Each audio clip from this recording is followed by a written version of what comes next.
You can look at me, so Yep. you're away. It's all right. You can get stuck in at any time. Okay, my name's Neal Watt, and I'm the youngest son of Ashley Watt, and I was born at Swan Bay on the 3rd of June 1939. According to the family, my mother got on the boat and travelled across the river and caught a bus to Lismore, and not all the family knew what was going on, and then a few days later she came back from Lismore, and as she was coming back across the river in the boat, some of the kids, John and Barry and a few of the others, were down at a little spot we used to call the Sand on the banks of the Richmond River, and they heard the baby crying in the boat. Mum must have been a reasonable size at the time, because Mrs. Ormond, who was the wife of the school teacher at Swan Bay School, didn't even know that Mum was pregnant. Anyway, I was the only one of our family. I was the youngest of 11 kids, and I was the only one that was actually born at Swan Bay.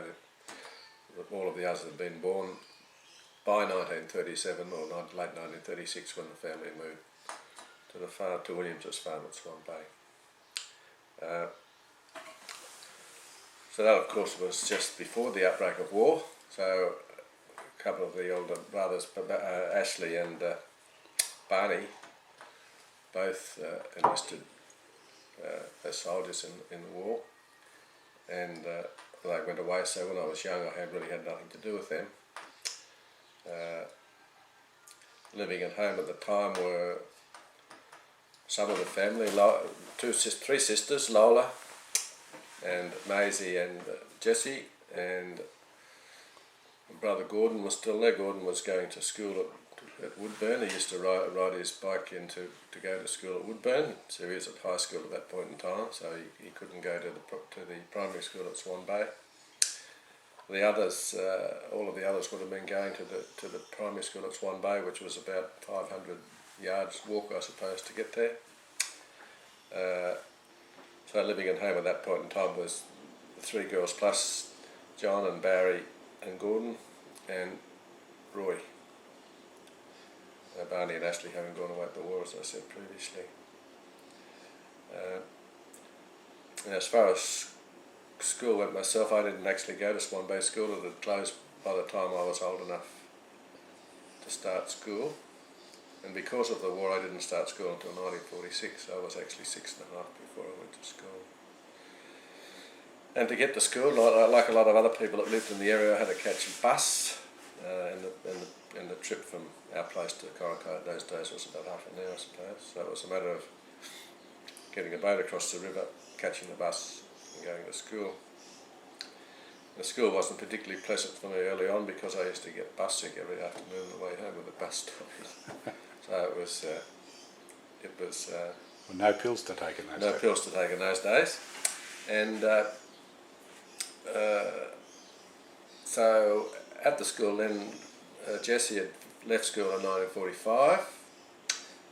She'd done an intermediate certificate, or Year 9 or whatever it's called nowadays, and John, he was in the same class, and he left Corrica School that year to go to Lismore, so he did his final 2 years in Lismore in 1946 and 47, and eventually graduated, got his leaving certificate and went away and worked in the bank. So I left at the school then with Barry and Roy and me, and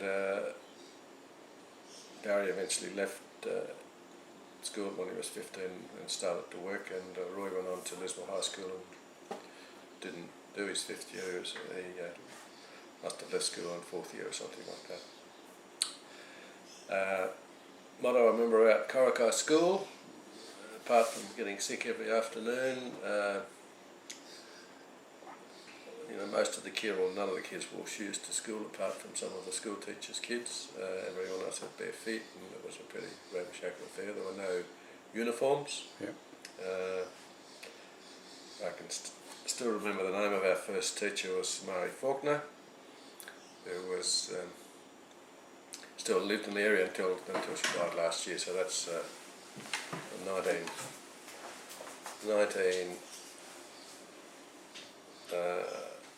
46 to now, so there's a bit of history there.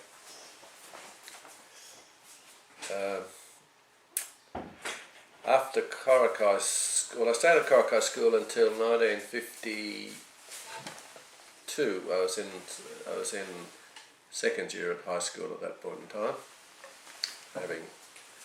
having missed 1 year of school. Not actually missing 1 year of school, but I was promoted up, and so I missed 5th class or something like that. I went straight from 4th class to 5th class because of my superior intelligence, I suppose.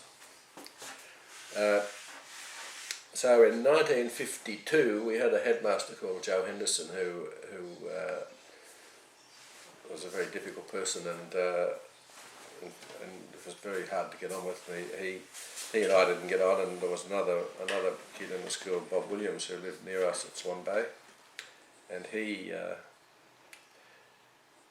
I left Corici and went to Woodburn School. So I did my intermediate certificate, or year 9, at Woodburn.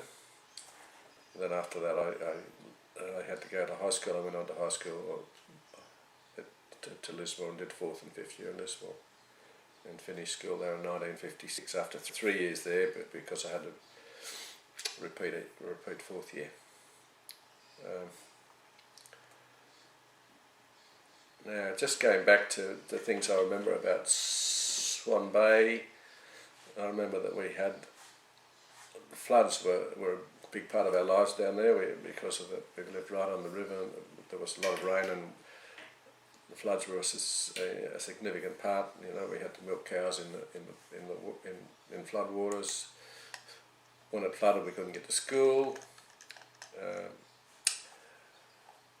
and when I was going to high school in Lismore, on several occasions the bus had to not go to not a normal route. You used to have to go around through Ballina to get to school, which increased our travelling time.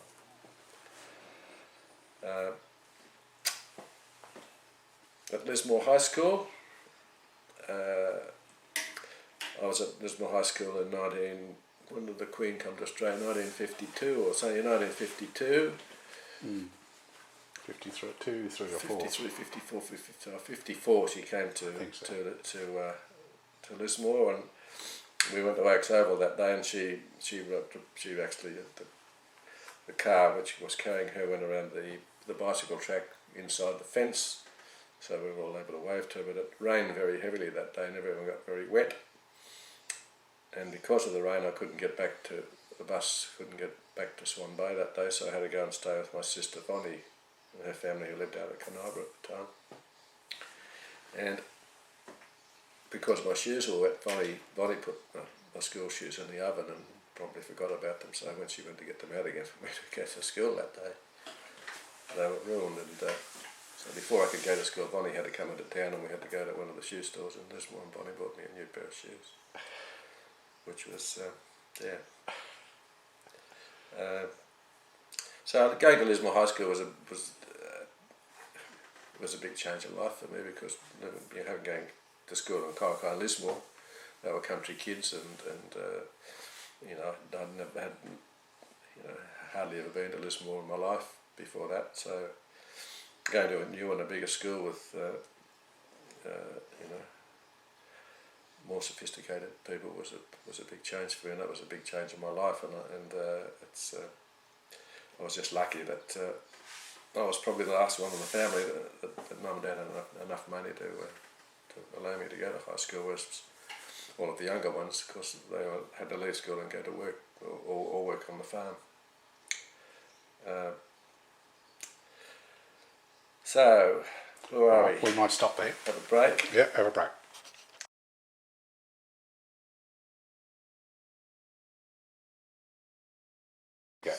So, moving on to January 1957, whatever morning it was, probably a Monday morning, I got out of bed and got the cows in for Dad and Barry, whoever was there to milk the cows, and I then got in the boat and rowed across the river and got the Northern Star, which had the results of the New South Wales leaving certificate, and I looked up the paper, and there I was, 3 B's and 2 A's, which is pretty good for a country boy. And the next thing was to decide what I was going to do. Like a lot of people those days, teaching was an option, and I applied for and was given a scholarship to go to do my teacher training at Armidale University. But after some thought and much to my mother's disappointment, I declined that offer because at that stage I didn't think I wanted to leave home, leave Lismore and the people that I knew there. So I declined that, and I got a job in an accountancy firm by the name of Armstrong, Crandon and Sullivan. And I worked there for a number of months, and then at the prompting of the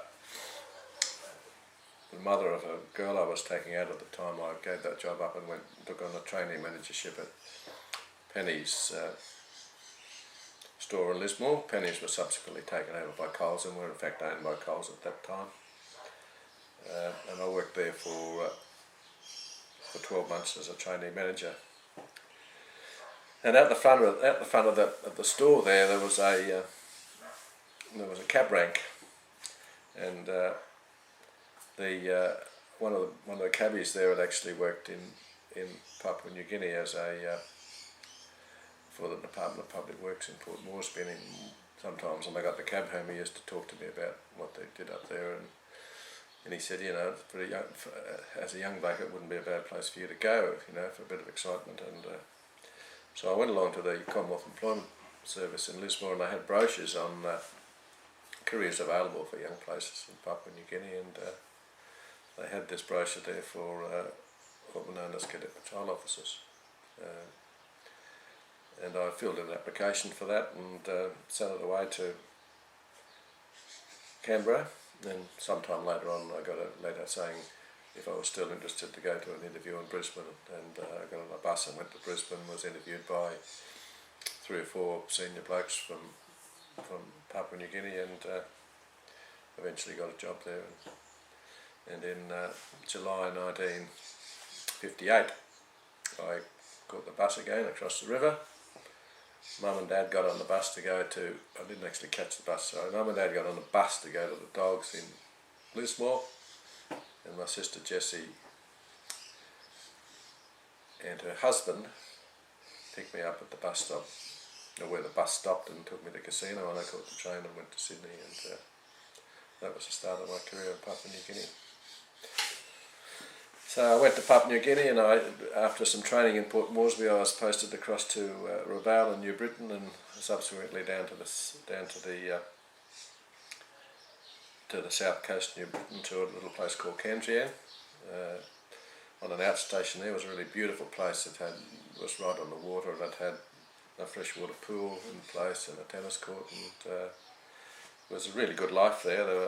For the people that I worked for, which was actually the administration of Papua New Guinea, there was a bloke from my department in charge of the station, and then a patrol officer who was next in charge to him, and then I was the other one in that department. And as well as that, on the station there was what they called an assistant medical officer, who was a European, Tubby Waldron, and his family. And he used to run the local hospital, which was mainly for the natives, but he did dispense a bit of medicine for Europeans that might have been ill. And he had a staff of Papua New Guinea assistants at the hospital. There was an education officer who looked after the schools in the area, a European education officer who looked after the schools in the area, and all of the teachers at the schools were Papua New Guineans. And there would have been an agricultural officer there who obviously provided advice to the locals in growing non-New Guinea crops that supplemented their traditional diets. So my job there involved some administration on the station, because we used to look after the post office and the Commonwealth Savings Bank. We used to pay the wages of any local staff employed on the station, and then we would go out on patrol out into the bush and go to all the villages in a particular area just to take a census. Each village had a little book in the village which contained the names of all the residents. So you would open this book up and record the fact that you were there, and then then you go right through the book and find out who died, who had kids and so on. So that book was kept up to date and it was kept in the village, and each time the trial went through they'd make some kind of notation in there for people to follow up when they went through next time. So it was very interesting, and I stayed at Kandrian for 20 months before I was transferred to another place on New Britain, and stayed for another 10 months. So although the first term there was supposed to only be 21 months was supposed to be a term, and then we were supposed to have 3 months holidays, my first term was for 30 months, 2.5 years. And it was while I was at Tallahassee that I had my 21st birthday, and I got for my 21st birthday a camera which had been purchased with money put in by all the members of the family, and someone that they knew up there, I think it was Mary Bowen, who was married to Garth Foster. They actually bought the camera for me in Port Moresby, and it was mailed across to me. But that was good because it meant that I had a lot of photographs and I had to bring back. But unfortunately, all of those photographs were lost in the flood on the Hawkesbury River some years later, which is a bit disappointing. So after that, I came back and I spent 5 months on holidays in Lismore with the family, or Swan Bay with the family. They were still living in Swan Bay at the time. And then I went on to Sydney for a 12-month course at Middlehead at the near the naval base there, at a place they used to call the Australian School of Pacific Administration. So we had 12 months there training in anthropology and law and various other things to assist us with our job in New Guinea. It was at that course that I met Lynn Osborne and her family. And then at the end of that year, I was posted back to Papua New Guinea. Lynn was doing teacher training at the same college at the time, and we went. I was posted to Daru in the Western Districts of Papua. And to get to Daru at the time, we had to fly by Catalina out of the harbour in Port Moresby, and it landed in the sea at Daru, because Daru was just a small island of about probably 2 miles long and a couple of miles across. So that was the only, apart from coastal steamer, that was the only way you could get between Port Moresby and Daru. And on the way out on that trip that time, it was very rough weather, and it rained a lot, and in the centre part of the Catalina, where the bubble is that they pulled up to get in there, there was about 4 inches of water sloshing around on the floor. It was really frightening, because I don't travel too well, so I got airsick on the way there. And we had to land in the water when we got there, and it was pretty rough at the time. And as it turned out, that was the second last trip that Catalina made, because the trip after that, the thing actually crashed into the water at Daru and sank. It was fun. No one died in it, but it was that was the end of the Catalinas on that run.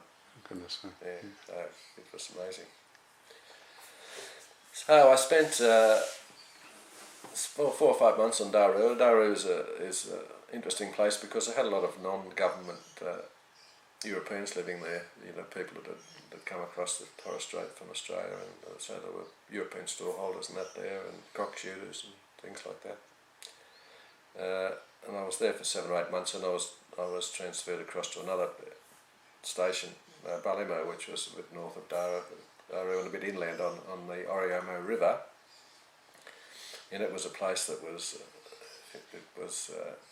built in the middle of a swamp, you know, very low-lying land, and there were lagoons all around it. It had crocodiles and mosquitoes. It was a terrible place for mosquitoes. One thing, it did have water lilies. There were water lilies for miles and miles and miles, and the flowers were absolutely beautiful. So after that brought me to about 12 months, and at the end of that 12 months I returned to Australia, and Lynn and I got married, and then we went straight back to Ballymore again, and I served there for another 7 or 8 months. We came back to Australia and went on, had a leave period in Australia, and I think it was that time that Lynn and I and her mother and father, Charlie and Honor, came to Tasmania for a holiday. So that was, we hired a a car when we came down. We travelled all around the place. So that was my first trip to Tasmania. Just going back to the work, what sort of work did you do in this at that appointment? You and Lynn do at that stage. What were you doing? I was still a patrol officer, so it was the same, more or less the same work that I did the first term I was there, except that they'd started to have a bit of local government in New Guinea. So there was a local government council, elected government council. So we would give them advice on how to run the council and things like this. We still went out in the villages and did the census. We still ran the bank, ran the post office, etc. So what was your raison d'etre? Why were you there? What the reason? Yes. Well, the reason was to educate the poor, educate the people of Papua New Guinea for, with the thought that eventually they'd be able to govern themselves. So it was a sort of Okay. So Papua New Guinea was a United Nations protectorate. In Australia was just the administration, and the funds for the administration of the country were provided by the Australian government. But the administration was autonomous from the Australian government. So they had an administrator who was in charge of the whole country, and there were police forces, local police forces, and education departments, just like a state government. We were just part of that. Okay. So yeah. Any interesting personalities or people that you met during that There were period? plenty of interesting personalities. Yes. There were. Well, I was in. We talked about croc shooters. There were croc shooters in the rivers there. That there was an Englishman called George Craig who spent years and years in the Western District of Papua shooting crocodiles, and there were interesting blokes in the administration who had gone there in pre-war years in the 30s and wandered around in the bush when it was really primitive, and those people were still there, although they were in the bigger towns, and they were higher up the scale, and they were able to provide advice on it for the younger people. But whenever we went out on these patrols, we used to have to do a patrol report, so that patrol report would be vetted by your immediate superior, and then it'd go into Port Moresby, and I imagine they collated the information for future reference. Yeah. So from there, after coming back to Australia, I was posted back to Daru, and I served there for 7 or 8 months, and then my immediate boss in Daru and I didn't really get on too well, and eventually had me transferred to a place called Kavieng in New Ireland, which was a beautiful place and vastly superior life to where we'd been living in Daru, so it was really a form of reward rather than punishment that we went there. So yeah. So I went to Kavieng, and the work was similar, but the people were completely different. The people on that side are no more sophisticated than the people on Daru. They had a much better lifestyle because they lived in a place that had plenty of clean water, and the oceans were beautiful and clear, as opposed to Papua inside. That particular part of Papua was the rivers were muddy, and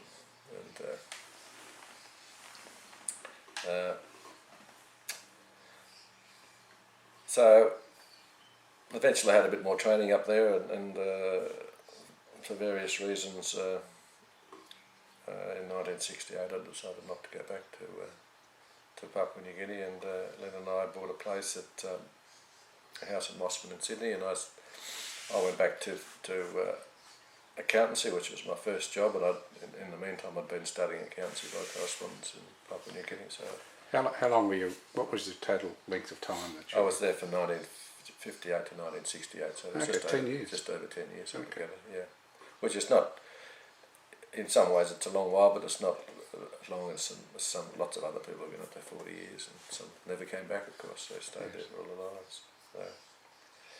So yeah.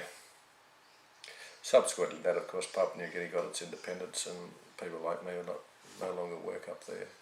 All of those jobs were taken over by locals, and a lot of the infrastructure that was built while we were there, the schools and hospitals out in some of the more remote stations, I understand, have fallen into disrepair and not being maintained. So it's very sad for me in lots of ways, and lots of other blokes that I know that were up there who've very sad about what's going on up there, but it's something that's out of our control, and Sure. we just have to forget about it. Yeah. So after that, life went on. Worked in Sydney for a while. Okay, we might stop there. Stop there, and then we'll do some reminiscences after that. Okay.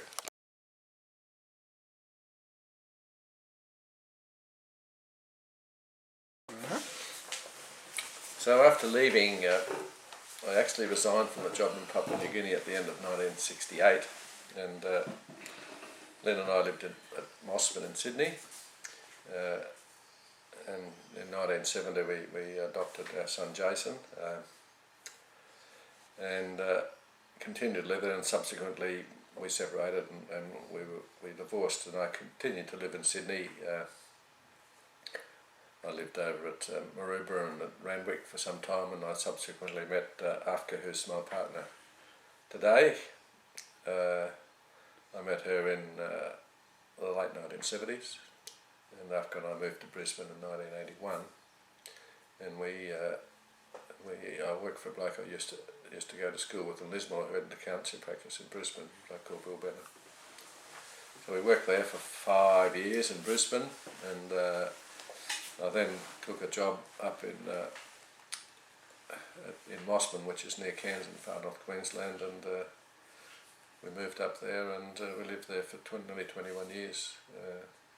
I subsequently retired up there, and Afka and I bought a beautiful property out on 5 acres north of Mossman at a place called Moyallo, and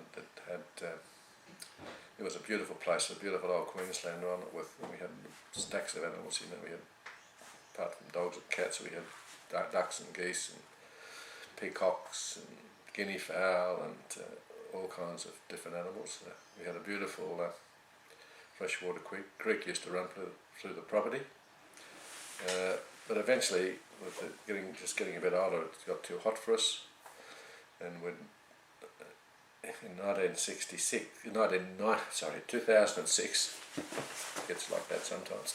In 2006, after having been for a holiday down to Tasmania, we decided to sell up north, and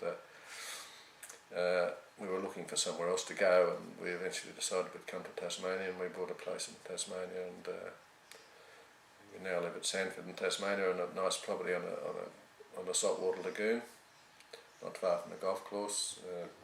Lovely garden and good neighbours, and we're pretty happy where we live. So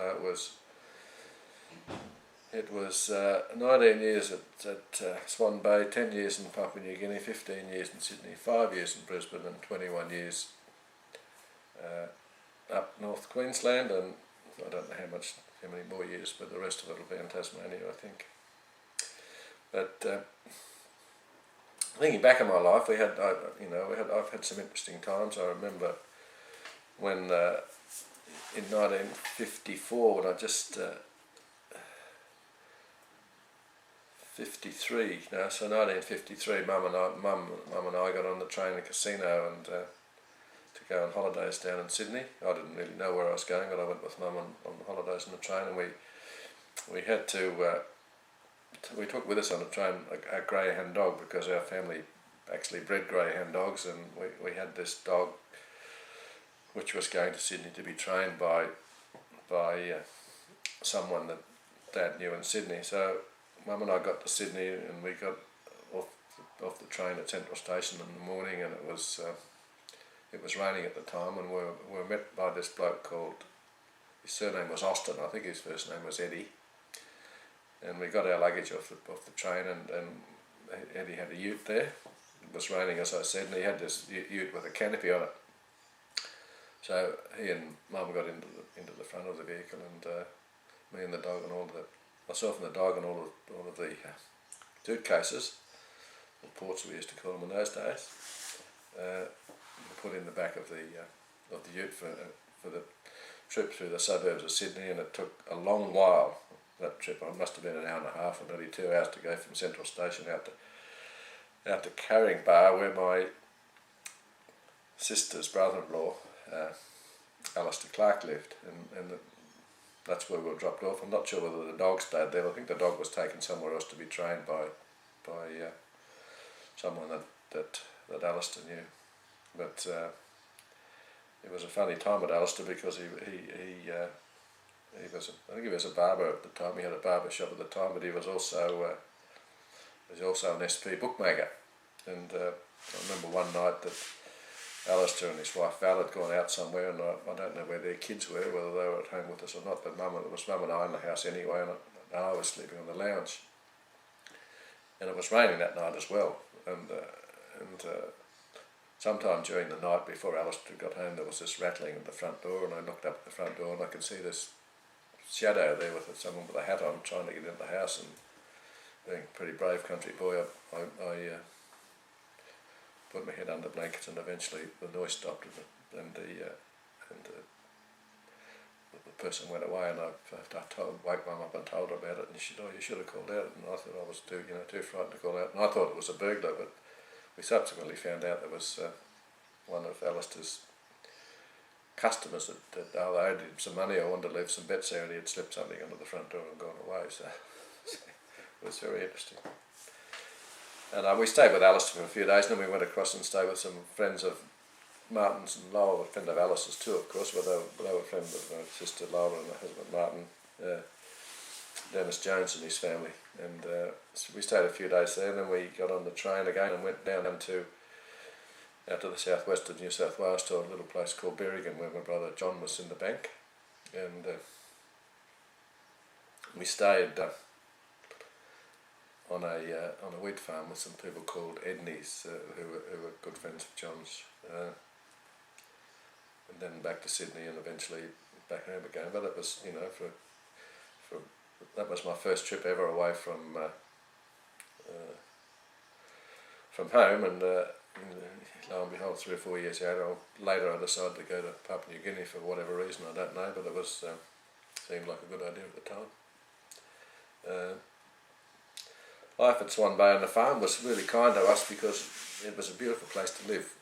For anyone that doesn't know it, the farm was surrounded by almost completely by water, and the lagoon that surrounded the farm was full of wild ducks and black swans and pelicans and all different kind of bird life. And it's something I'd probably appreciate a lot more now than I did then.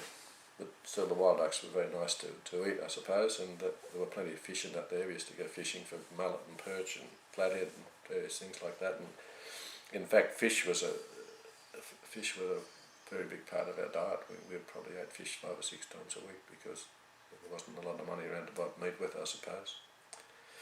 We used to get lots of visitors, to the farm because it was such a nice place. For more or less every Sunday we had members of the immediate family, or some mum's brothers and sisters in particular used to come to visit quite often, and every Sunday there would be someone there for dinner. It would be nothing for Mum to cook dinner for 40 or 50 people on a Sunday lunch. It was, and then at Christmas time she'd have that plus various other people. And from time to time we had various relatives there. But I remember our Uncle Arthur Watt, who was actually Dad's father's brother, so he was my great uncle. It would have been Dad's uncle. Uncle Arthur was. His wife, I assume, was dead at the time, or he was divorced. I don't know what happened to his wife, but he was a single man at the time, and he used to come. He lived with us there, and he used to help out milking and things like this. But mainly, at that time he was a fair age, and so he couldn't do much work. I always remember that he couldn't swim, so when he wanted to go away somewhere, I used to have to make sure he didn't fall out of the boat or anything like that. And I remember he used to go to Woodburn every Saturday morning, and he used to go drinking with old Jack McPherson, who was a neighbour of ours across the other side of the river, and they'd go to the pub in Woodburn, and eventually they'd get home somewhere, and sometimes, or in most cases, I would go down and collect them and row old Jack across the river to his place and bring Uncle Arthur home. Old Jack was pretty generous. He always gave me a banana or a couple of lollies for taking it across the river.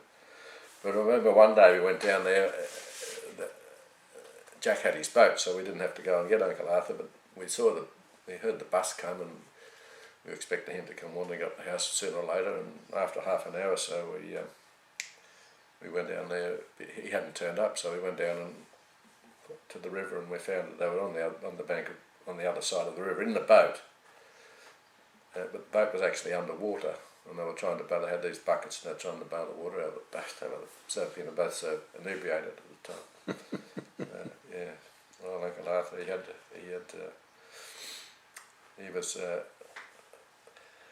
used to love playing cards, and Mum and Dad would have people coming to our place, and they'd play. Let's say they might play poker on a Saturday night, and for money, threepences and sixpences with the locals. And Uncle Arthur would always play, and in the morning he'd go out and check under the table to make sure that if there were any threepences or sixpences had fallen off the table, he'd always get them. And as kids, we used to get shiny things and plant them under the table, and he'd see them, and then he'd get down on hands and knees. He'd find a bit of shiny paper or something like that. It wasn't a coin at all. But you could always hear him walking around the house, because at the time one time he had a pair of slippers on which there was one good one and one where the sole had come away on the other one, so he used to walk along with a good step on his left foot, with the other one he used to drag along. So he used to, and we used to tease him, of course. Yeah. We had another uncle he wasn't actually an uncle, but his name was Ab Clark, no relation to Martin, the man that my sister Lola married. But Uncle Ab was, he used to come up from Sydney. He lived in Sydney at the time, but he was well known in the Richmond River area as being a very good cricketer. And whenever he came up, we'd spend hours playing cricket and that with him. And I remember that he bought me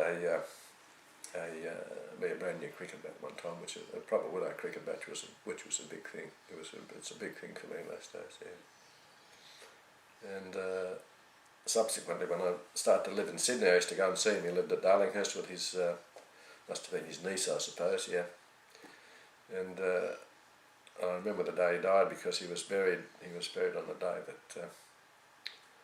that the man first walked on the moon. Is that right?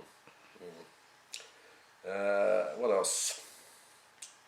That's probably.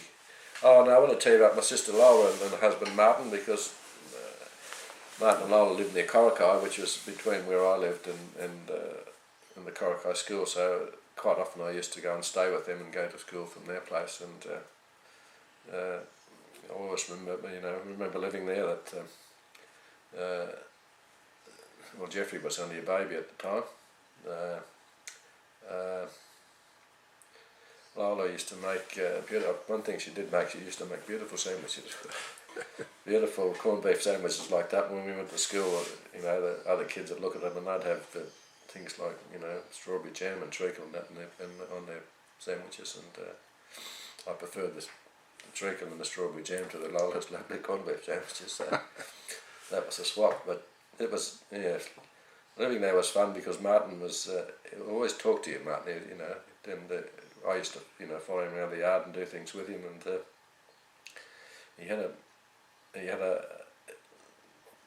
was a farm where he sent the butter away to the factory, so he had skimmed milk at home, which was then fed to the pigs or the calves or whatever.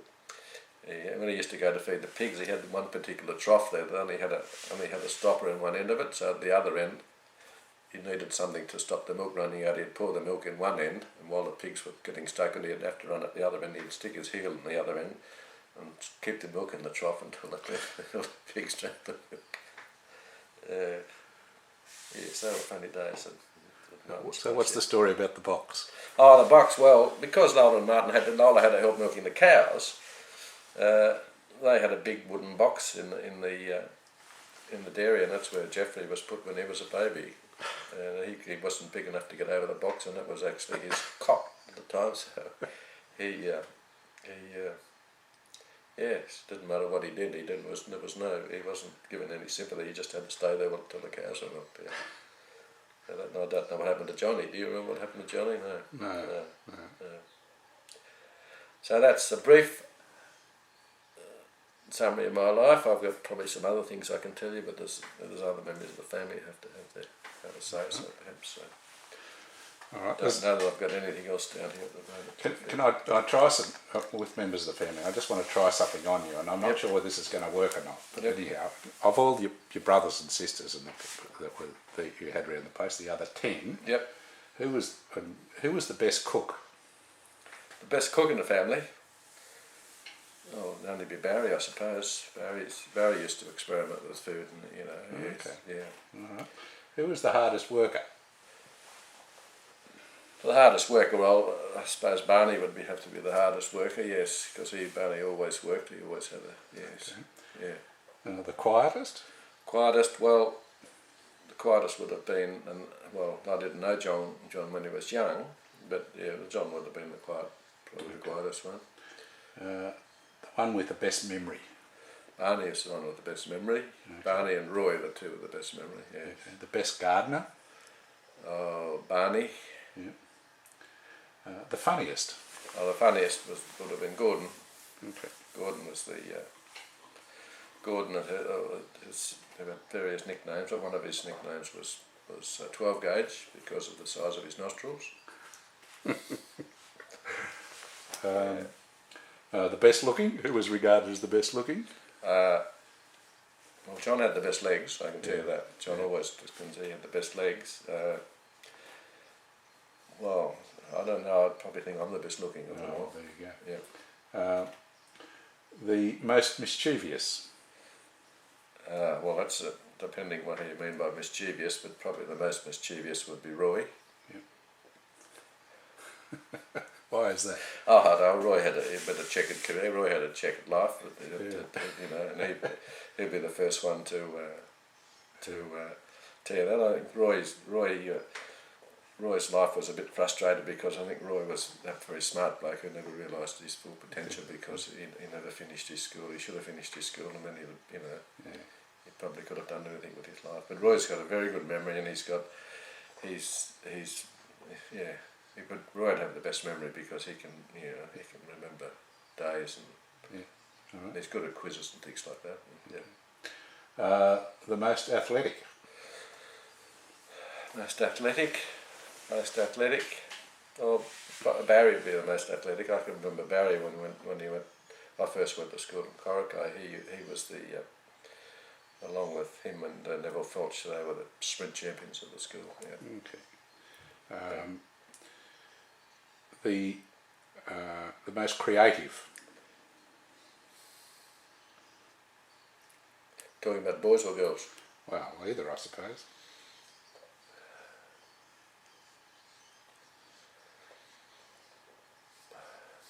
Gordon, I suppose. Okay. The most sociable? Gordon. The biggest tease? Bonnie. The best housekeeper? You have to be careful here. John. The most relaxed? Ashley. The most frugal?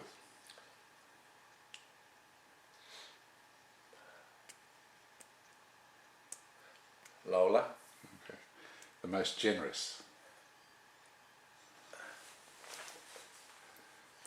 Any of the girls. Yeah.